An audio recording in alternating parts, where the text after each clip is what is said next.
교회가 세상에 있어야 할 목적이 무엇일까요? 예수님은 제자들에게 모든 민족과 모든 백성들을 향하여 나아가서 하나님의 거룩한 나라가 있다라는 것을 전도해서 모두를 하나님의 거룩한 백성 삼기를 원하셨습니다. 그래서 교회가 생기게 되었고, 오늘 우리 교회도 있어야 할 존재 목적이 바로 전도인 것입니다.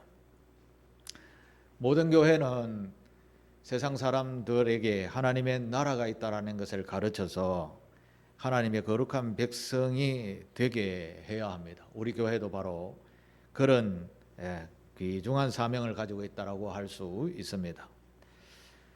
신약 성경을 반 이상 기록한 사도 바울이 이 전도에 대해서 아주 잘한 그런 사도라고 할 수 있겠습니다. 이 사도 바울은 일평생 동안 영혼들을 구원하기 위해서 자신의 모든 것을 쏟아붓고 일평생 동안 전도 여행을 하면서 수많은 사람들에게 복음을 전하고 가는 곳마다 교회를 세웠었습니다. 바울은 교회를 세워놓고 그곳에 한 곳에서 오래 머물지는 못했습니다만은, 왜냐하면 그를 대적하는 사람들이 많았기 때문이었습니다. 그래서 오래 머물지는 못했지만 교회를 세워놓고 다른 곳으로 또 옮겨가서 또 교회를 세우고 이렇게 했는데, 옮겨갈 때 교회의 장로들을 세워서 교회를 이끌도록 그렇게 하였습니다.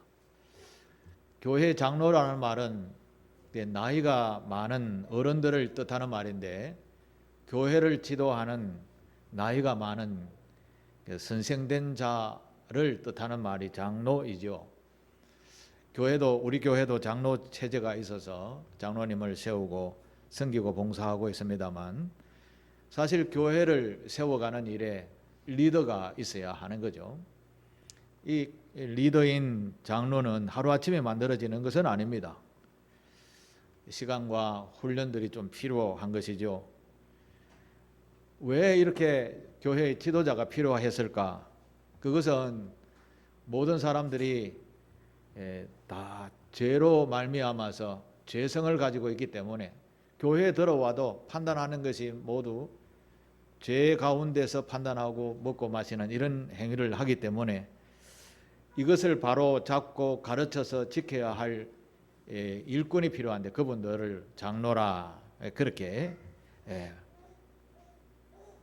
직분을 주어서 지키게 했었습니다. 오늘 우리 장로교회인 우리 상길교회도 교회를 지키고 교회를 세우고 교회를 이끌어가는 항종직이 있죠. 목사도 있고 장로님도 있고 권사님도 있고 또 안수 집사님도 있습니다. 이런 일을 감당하기 위해서 일꾼을 세워 주셨습니다. 그런데 이 일꾼들은 또 무엇을 기준으로 교회를 이끌어가는가? 그 기준은 바로 하나님의 말씀이었습니다. 교회를 세워가는 기준, 즉 좌로 우로 치우치지 않은 일정한 법이 필요했는데, 그 법이 바로 성경 말씀이었다는 것이죠.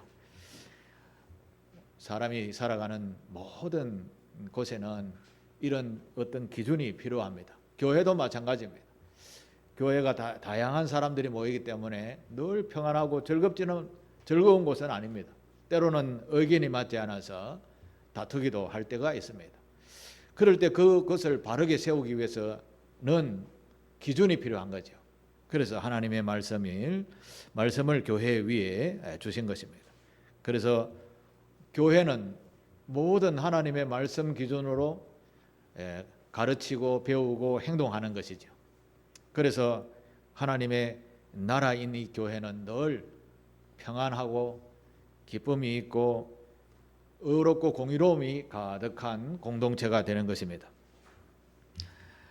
그런데 그렇지 못한 모습들이 참 많이 있습니다. 사람이 살아가는 곳에. 그래서 사도 바울이라는 이 바울도 하나님의 나라라는 이 나라에 대해서 정의를 딱 해주었습니다. 우리가 잘 아는 로마서 14장 7절의 말씀에 하나님의 나라는 하면서 정의를 해 두었습니다. 우리는 이 정도 말씀은 외우는 게 좋습니다. 같이 한번 읽어보겠습니다. 시작. 하나님의 나라는 먹는 것과 마시는 것이 아니요 오직 성령 안에 있는 의와 평강과 희락이라. 아멘. 이 교회의 정체성, 즉 하나님의 나라는 의와 평강과 희락이라고 했습니다. 여러분의 마음에 늘 공의로운 일을 기준으로 살아가고 있다면 하나님의 나라의 백성으로서 마땅히 살아가는 자세입니다. 그리고 마음에 평강과 기쁨이 있다면 하나님의 나라가 여러분 안에 있는 겁니다. 자, 그러면 하나님의 나라라는 나라의 의미가 무엇인지를 잠깐 살펴보면, 이 하나님의 나라 할 때 나라라는 말은 헬라어로 바실레이아라는 그런 단어를 쓰는데, 이 나라라는 의미는 일정한 이 영토, 땅 의미가 있기도 합니다. 나라. 그 다음에 뭐 어떤 지역, 우리 대한민국 같으면 우리가 위치하고 있는 한반도, 이게 우리 나라의 위치이죠. 나라라고 하면 일단은 어느 지역과 영토 이런 개념이 있지만, 성경에서 이야기하는 하나님의 나라는 통치권에 대한 의미가 더 강합니다. 다시 말해서 하나님의 나라라는 말은 하나님이 다스리는 나라, 이런 뜻입니다. 하나님의 다스림을 받는 사람들, 인간, 성도들이라는 그런 의미가 강하게 있습니다. 하나님의 나라. 다시 말해서 하나님이 우리를 다스리는 왕이시다, 그런 뜻입니다. 이사야 66장 1절에 보면 이런 표현을 해놓았습니다. 여호와께서 이와 같이 말씀하시되 하늘은 나의 보좌요 땅은 나의 발판이니 라고 하셨습니다. 그러니까 하늘과 땅에 있는 모든 만물은 다 하나님께서 통치하는 영역이라는 거죠. 그래서 이걸 하나님의 나라. 저와 여러분들은 교회에 들어와 있지만 하나님의 통치를 받고 있는 것입니다. 우리가 분명히 알아야 할 것은 우리가 하나님의 통치를 받고 있다는 것입니다. 다시 말해서 우리가 알든지 모르든지 인식하든지 안 하든지 우리를 지금도 왕이신 하나님이 모든 세상의 주권을 가지고 통치하고 계시다라는 것입니다. 성도는 이제 거룩한 걸음을 걷는 거룩한 도를 쫓아가는 분들을 성도라고 하죠. 성도는 바로 이 하나님이 우리의 왕 되심을 인정하고 점점 알아가고 매사에 그것을 인식하며 살아가는 사람을 성도라고 하는 것입니다. 성도라는 말은 굉장히 좋은 말입니다. 우리 그리스도인의 근본 정신은 하나님이 우리를 다스리시지, 우리의 왕이시지 라고 하면서 하나님의 통치를 받는 백성이라는 이 정신을 가지고 살아가는 삶의 자세, 이게 성도의 근본 자세요 교회 공동체의 기준이 된다라고 할 수 있습니다. 이런 백성들이 살아가는 곳, 이런 백성들이 모인 곳, 교회요 하나님의 나라라고 하는 것입니다. 이 하나님의 나라 속에 살아가는 하나님의 백성은 좀 더 나아가서 좀 더 성숙한 모습으로 세상에 이런 삶을 사는 사람들을 보십시오, 이게 바로 하나님의 나라요 라고 우리 모든 삶을 통해서 하나님의 나라를 증언하는 샘플의 역할을 하는 그런 모습이 우리 성도의 모습이어야 한다라는 말씀입니다. 그래서 저와 여러분들은 하나님의 나라는 보십시오, 제가 하나님의 나라 백성으로 살고 있습니다, 나를 본받을 수 있도록 본받아 보십시오, 그런 모습으로 살아가는 사람들을 성도라고 하는 것입니다. 이렇게 하면 또 우리가 정말 제대로 사는가 싶지만 제대로 살지 못하고 있죠. 살아가려고 노력하지 제대로 살지는 못하는 것입니다. 그래서 사도 바울은 오늘도 우리 말씀을 통해서 하나님의 백성으로 살아가는 방법에 대해서 오늘 말씀을 우리에게 해주시고 있습니다.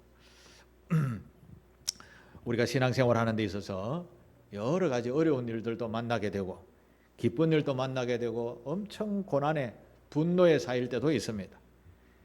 그럴 때 신앙인들은 어떻게 살아야 되는가, 어떤 기준을 가지고 살아야 되는가, 오늘 바울의 말씀을 통해, 바울이 기록한 말씀을 통해서 우리가 같이 은혜를 나누어 보도록 하겠습니다. 먼저 하나님의 거룩한 성도, 그러니까 거룩한 백성이 살아가는 방법을 이사야서에서 말씀을 잘 해주고 있습니다. 먼저 이사야서 66장 2절에 있는 말씀을 한번 같이 보겠습니다. 하나님의 거룩한 백성들은 이렇게 살아야 됩니다.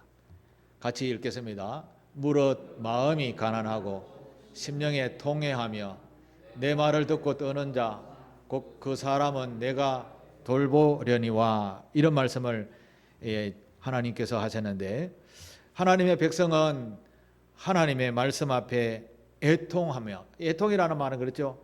하나님 제 잘못했어요, 용서해 주세요, 이렇게 자신의 허물을 회개하며 기도하는 이런 마음을 애통이라고 하죠.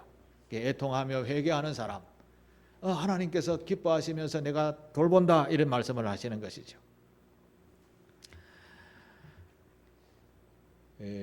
예수님께서도 이웃을 내 몸처럼 사랑하라 라고 그리스도인들에게 가르쳐 주셨죠. 바로 같은 의미의 말씀입니다. 우리는 하나님의 백성으로서 우리가 살아가는 삶의 자리 속에서 정말 바른 자세로 살아가고 있습니까? 잘못하고 있으면 하나님 죄송합니다 라고 애통해하며 회개하며 살아가고 있는가? 또 이웃을 내 몸처럼 사랑하라고 하신 주님의 말씀처럼 이웃을 정말 사랑하며 살아가고 있는가? 내가 필요한 곳에, 혹시 나의 손길이 필요한 곳이 있을 때 적극적으로 표현하며 살아가고 있는가? 이 하나님의 거룩한 백성으로서의 근본 자세라는 것입니다. 그런데 이스라엘 백성들도 그렇게 살지 못했다라는 것을 이사야 66장 3절에도 그렇게 기록하고 있습니다. 3절의 말씀을 다시 한번 제가 설명을 드리겠습니다. 소를 잡아 드리는 것은 살인함과 다름이 없이 하고, 이것은 제사를 드릴 때 소를 잡아서 제사를 드리는데 그냥 도축장에 짐승들이 죽어가는 것을 보는 그것처럼 아무 의미 없이 바라본다라는 것입니다. 다시 어린 양으로 제사 드리는 것은 개의 목을 꺾음과 같이 다름없이 하며, 드리는 예물은 돼지의 피와 다름없이 하고, 분향하는 것은 우상을 찬송함과 다름없이 행하는 잘못된 신앙생활을 하고 있다는 말씀이죠. 그들은 자기의 길 택하며 자기 마음대로 살며 그들의 마음은 나쁜 것을 기뻐하며 살아가고 있다는 것이죠. 이게 이스라엘 백성들의 마음 자세라는 겁니다. 오늘 성도라는 저와 여러분의 삶 속에도 바로 이런 것들이 가득하다라는 거죠. 하나님 앞에 예배하는 백성은 좀 구별되게 살아야 되죠. 세상 사람과 좀 다르게 살아야 되죠. 그런데 예배드리는 자세도 일반 사람들과 똑같이 구경하듯이 예배하고, 이런 예배자는 옳지 않은 예배라는 것입니다. 저와 여러분들이 지금 이 시간에 하나님의 말씀을 듣고 있는데 목사 앞에 서 있는 것이 아니라 하나님 앞에 예배하는 자세가 되어야 된다는 것입니다. 우리의 마음의 자세가, 맞습니다, 하나님이 왕이시지요, 왕의 말씀대로 하겠습니다, 이런 자세로 듣고, 잘못한 것은 애통해하며 회개하는 이런 자세, 이게 이스라엘 백성들도 제대로 안 되었다라는 말씀입니다. 거룩한 백성은 그렇게 살아서는 안 된다라는 것이죠. 이웃에 대해서 우리는 항상 나쁜 말만 하고 좋은 말 하지 않고 깎아내리기를 바쁘게 하는데, 그리스도인은 그렇게 하면 안 된다라는 거죠. 아이가 같이 어른들과 같이 밥을 먹는데 숟가락으로 제대로 하지 않고 엎질렀다. 우리가 먼저 부모로서 뭐라고 먼저 합니까? 사람마다 조금 다르겠죠. 야, 이놈의 손아 이렇게 정죄부터 하지요. 그런데 아동 전문가는 아이가 물을 쏟거나 국을 쏟았다 하면 괜찮아, 닦으면 돼, 이렇게 가르치라고 합니다. 우리는 어떻습니까? 긍정적인 것보다 부정적인 것이 더 강하지요? 예. 그리스도인으로서도 마찬가지입니다. 모든 세상의 것들을 만날 때에 우리는 먼저 괜찮아 라고 하면서 격려하듯이 이웃을 사랑하며 내가 잘못하면 하나님 잘못했습니다 라고 애통해하며 회개하는 이런 자세가 진정한 성도의 자세라는 것입니다. 우리 사랑하는 교우들은 바로 이런 거룩한 백성들의 모습으로 다듬어져 가시게 되기를 주님의 이름으로 부탁합니다.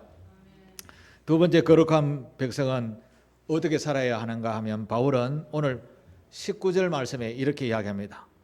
19절 말씀에 곧 모든 겸손과 눈물이며 유대인의 관계로 말미암아 당한 시험을 참고 주를 섬긴 것과 이렇게 말씀합니다. 한마디로 말하면 바울이 살아가는 삶의 모든 목적은 영혼 구원에 있었습니다. 하나님의 거룩한 백성을 만드는 일이었습니다. 전도하는 일을 최선을 다해서 행하였습니다. 이걸 주를 섬겼다라는 말에 담았습니다. 주를 섬겼다. 그 섬기는 자세는 이것을 위해서 겸손했고 눈물을 흘렸으며 유대인들 그러니까 미워하는 사람들의 관계로 말미암아 엄청난 고난을 당해도 내가 겸손이 필요했다, 용납이 필요했다, 억울해도 반론을 제기하지 않았다, 이런 자세로 주를 섬겼다라고 표현을 하고 있습니다. 바울의 행위를 보면 어디에서도 봐도 세상적 인간의 모습, 가치는 보이지 않습니다. 저와 여러분들도 생활할 때 삶의 현장 속에서 예수를 믿는 사람이라면 좀 달라야 된다라고 하는 것처럼 남들이 뭐라 하면 네 그렇군요, 혹시 나 때문에 그러면 용서하십시오 이렇게 해야 되지, 누가 욕하면 대뜸 받아서 막 싸우듯이 죽일 듯이 막 욕하고 싸우는 이런 일은 그리스도인의 자세가 아니라는 말씀인 것이죠. 바울은 예수님을 만나고 나서는 생각과 가치를 완전히 바꾸었습니다. 저와 여러분들은 이제부터 내 안에 내가 주인이 아니라는 의식을 가지고 이제 내 안의 주인은 예수님이라고 가지시고 사는 저와 여러분 되시기를 바랍니다. 갈라디아서 2장 20절에 바울이 바로 그렇게 체험하고 고백을 했습니다. 여러분 이 말씀은 다 외우시게 되기를 바랍니다. 자꾸 읽다가 보면 자동으로 외워집니다.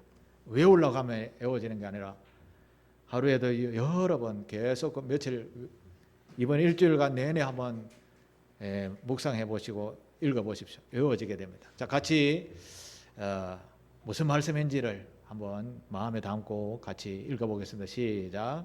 내가 그리스도와 함께 십자가에 못 박혔나니 그런즉 이제는 내가 사는 것이 아니요 오직 내 안에 그리스도께서 사는 것이라.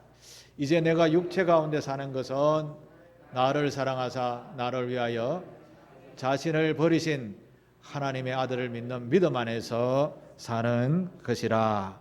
아멘. 내가 지금 이제 사는 것은, 예수 믿고 사는 것은 이제 내가 사는 것이 아니고 나는 이전에 내 모습은 예수님처럼 십자가에 못 박혀 죽었다.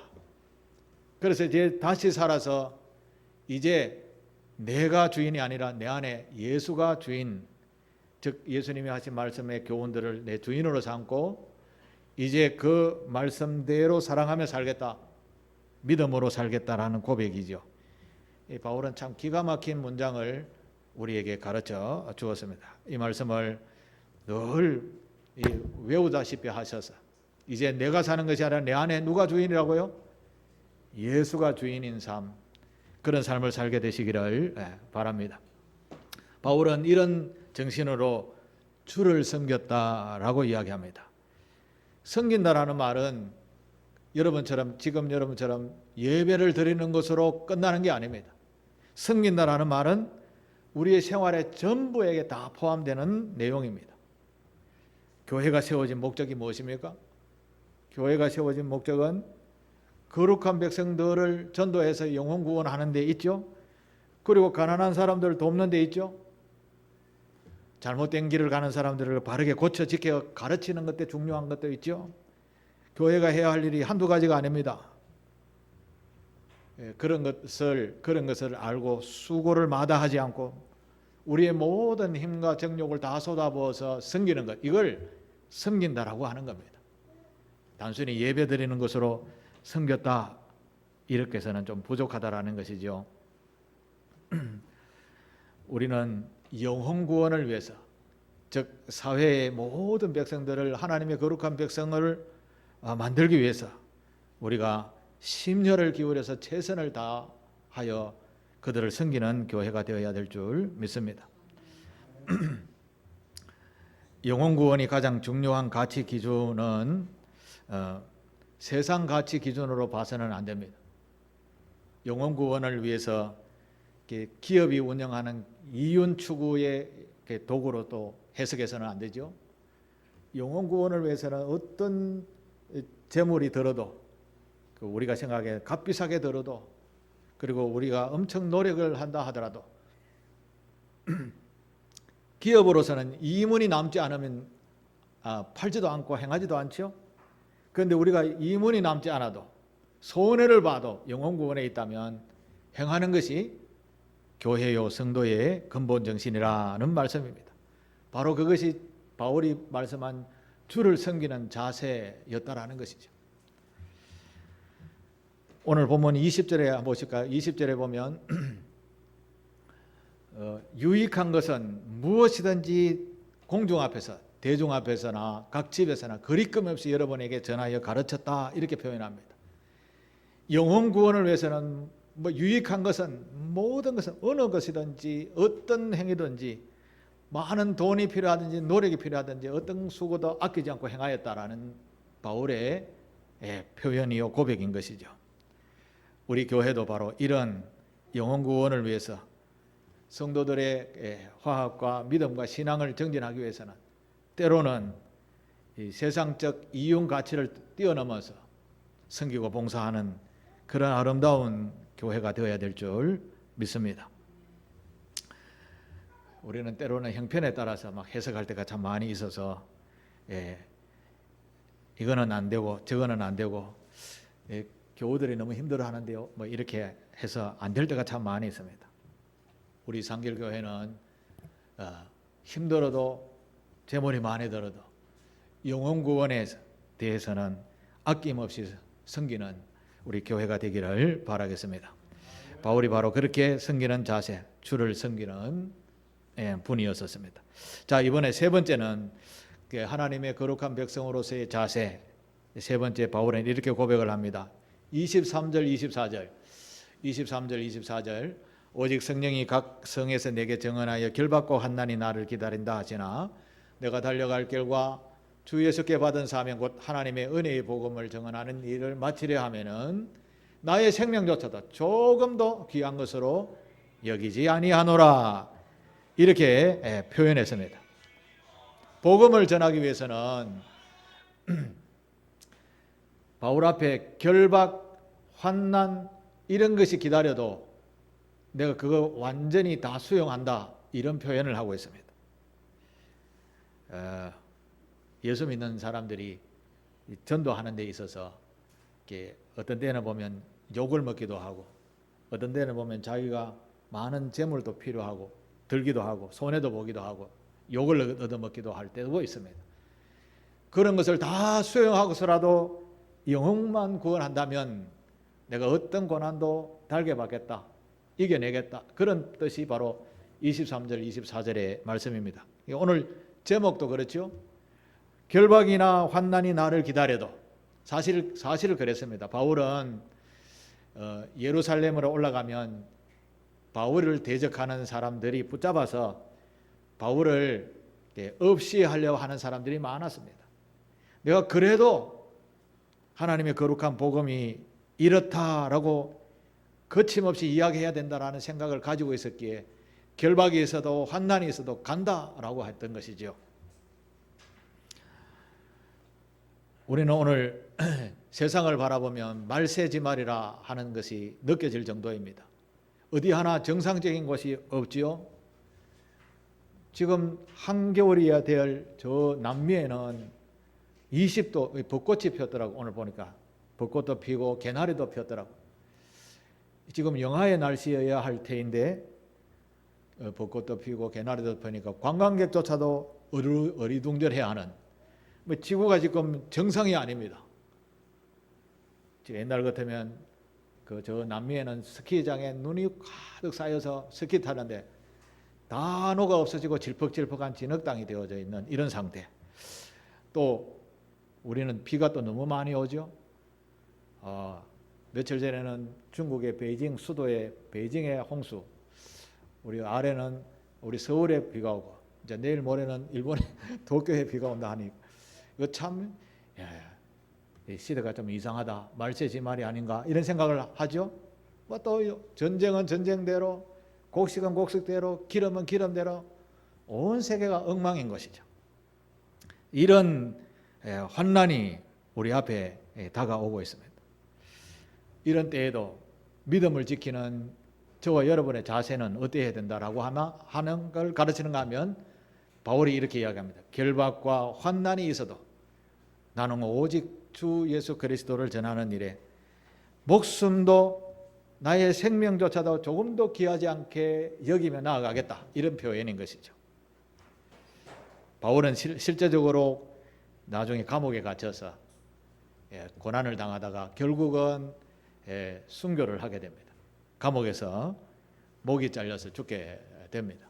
그럼에도 불구하고 내가 할 일은 복음 전하는 일이다 라고 하며 달려갔던 것이죠. 오늘 우리가 읽었던 본문 29절 뒤에 29절에 보면 이런 말이 있습니다. 바울이 이런 이야기를 합니다. 내가 떠난 후에 사나운 이리가 여러분에게 들어와서 그 양떼를 아끼지 아니할 때가 올 것이다, 이런 이야기를 합니다. 이 말은 내가 떠나고 나면 교회 안에 사나운 이리가 온다. 그러니까 교회의 평안을 깨치는 악한 사단 마귀와 같은 것들이 찾아올 것이다.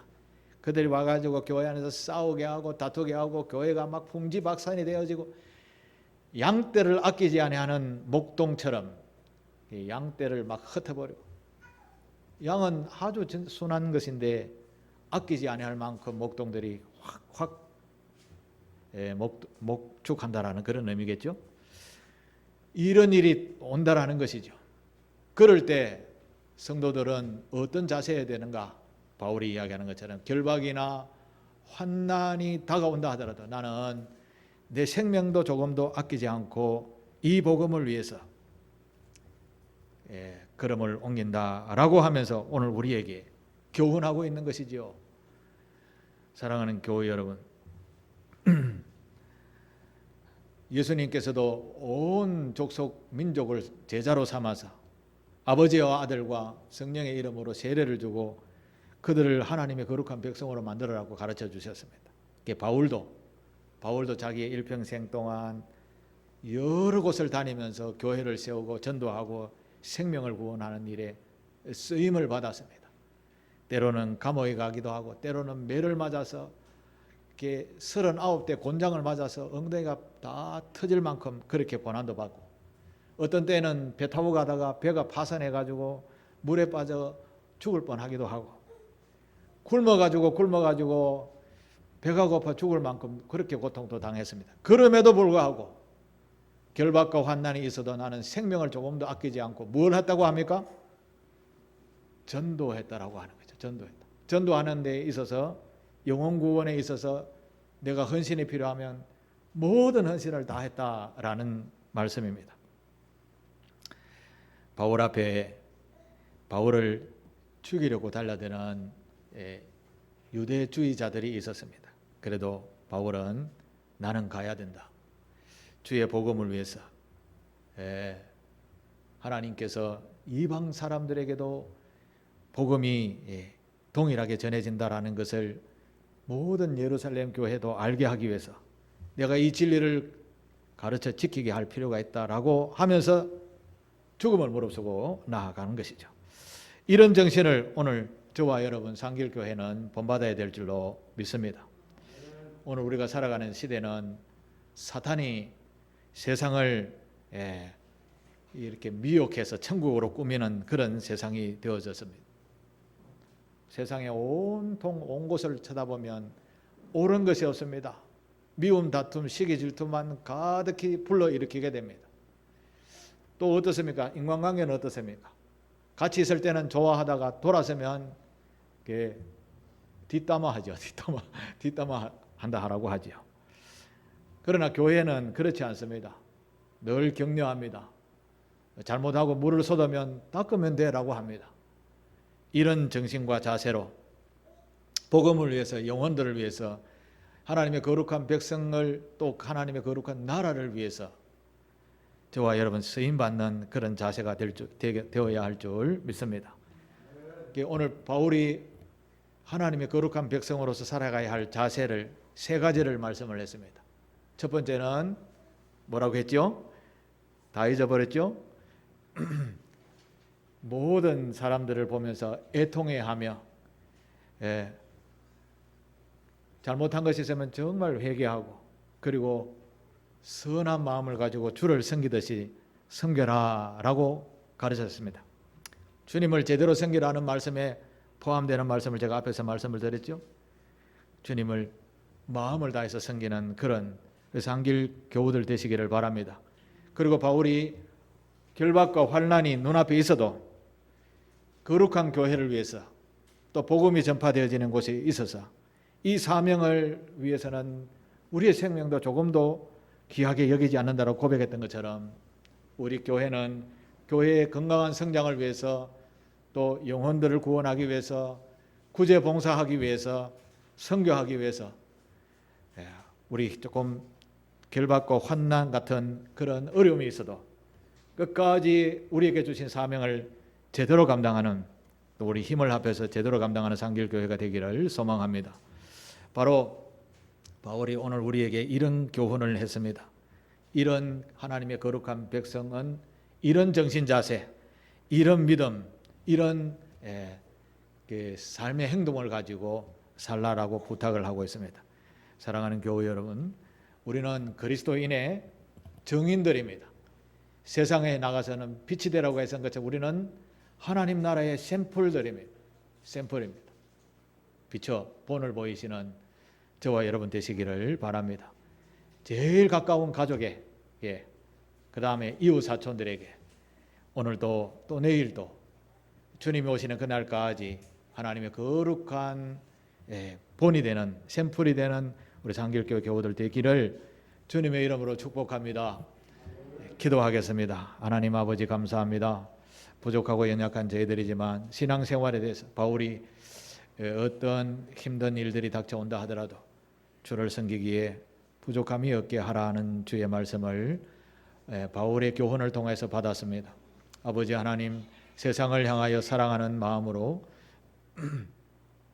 이웃을 내 몸처럼 사랑하는 그런 사랑을 가지고, 혹시 또 잘못하면 애통하며 회개하면서 바르게 거룩한 걸음을 걷는 성도가 되고, 또 주를 섬기되 정말 마음을 다해서 섬기는 그런 교우들 되게 하시고, 그리고 어디를 가든지 고난이 있어도 주를 위하여서라면 힘을 합하여 우리의 마음과 정성을 다 쏟아붓는 그런 선교적 사명을 감당하는 상길교회 교우들 다 되게 하옵소서.